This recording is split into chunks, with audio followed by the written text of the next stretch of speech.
Hi everyone, it's Lonnie again.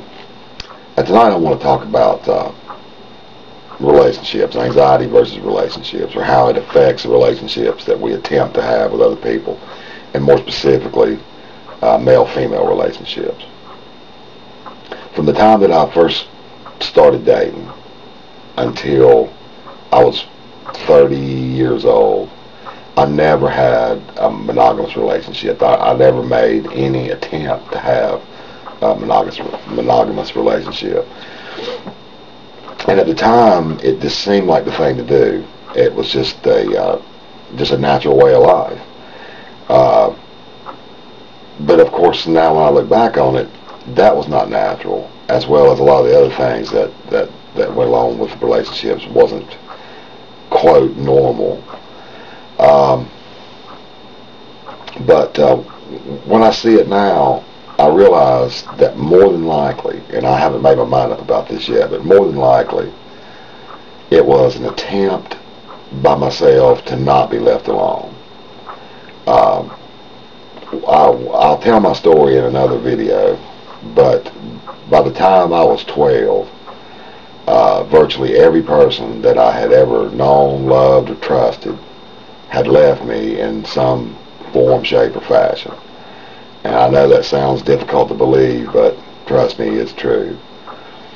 So by the time that I started to build my own relationships outside my family, I was clueless on how to do it. And basically, I only had one concern, and that was to keep me happy. When I think about it now, and this was brought to my attention by the wife of a close friend,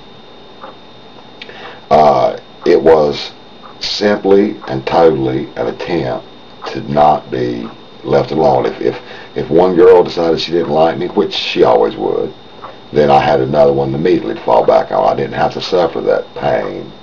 I didn't have to deal with that rejection. It wasn't rejection. It was just a set of circumstances. Someone decided they didn't like me. Well, that was no surprise to me. I knew going in they were not going to like me. And I think also too, the face that we put up. You know, I mean, we can't allow anyone to get to us. It's too painful.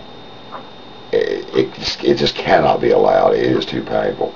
So you never actually let that part of you out. You never let it exposed so that it can be damaged or hurt. You only put up to people what you know when they destroy it. And it's never a matter of if they're going to. It's always a matter of when they destroy it. Then they've not really gotten the good stuff. You know, they've done their little deal, but they didn't get you, ha-ha on them, you know. And I think that is just a dramatic part of our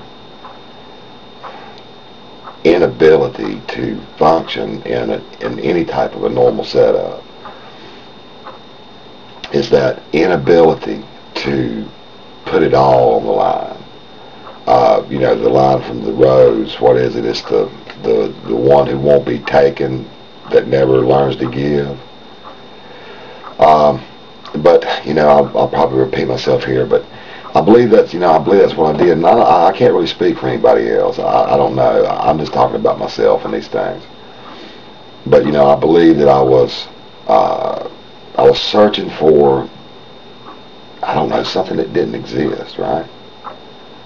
You know, I mean, that perfect relationship. But of course it could never be perfect because I would never allow myself to be taken. And it's a vicious cycle. You know, I think a lot of these things we do are vicious cycles. And I'm beginning to see more and more in myself that a lot of my behaviors were directed out of fear. Fear has been a part of my life for as long as I can remember. And fear of being hurt, possibly, most definitely, more than likely, I don't know, but fear for sure. And I know that if you're not willing to put your whole self out and your real self, you know. That's the thing. I mean, I didn't like myself. So how could you possibly like what is inside of me, what the real me? How could you possibly like that? I didn't like it. You couldn't like it. So what I would tend to do was I would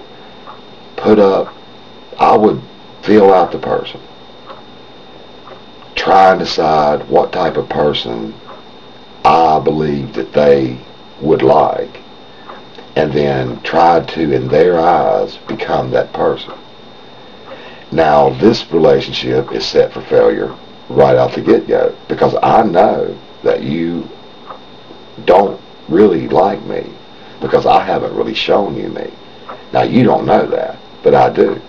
And, you know, even if someone was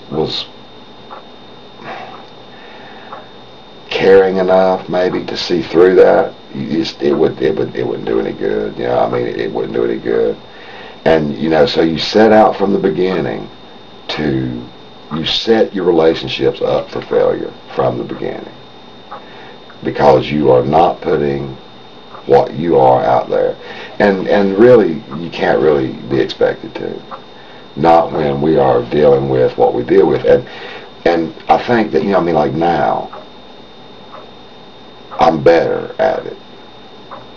But now I know what I'm dealing with. There were so many years that I went through this thing and did not know what I was dealing with. And as I've said before, I believe it's either Thomas Edison or Albert Einstein, I believe it was Edison, said 99% of the solution is knowing the problem.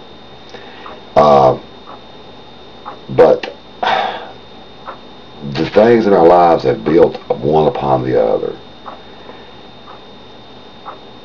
until there's no way really to it's very difficult to unravel it and get down to its core. And for the first time in my recovery, I'm at a point where I'm looking at possible causes for the anxiety, because it runs deep.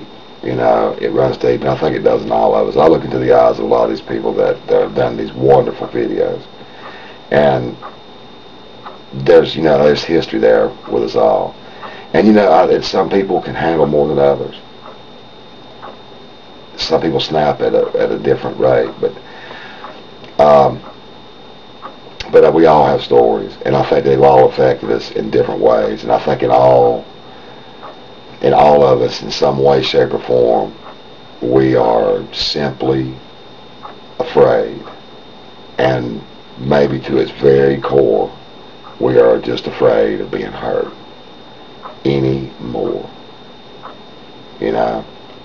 But anyway, that's my take today on this anxiety in relationships, for what it's worth. And you guys hang in, take care, keep the faith, and have a great day.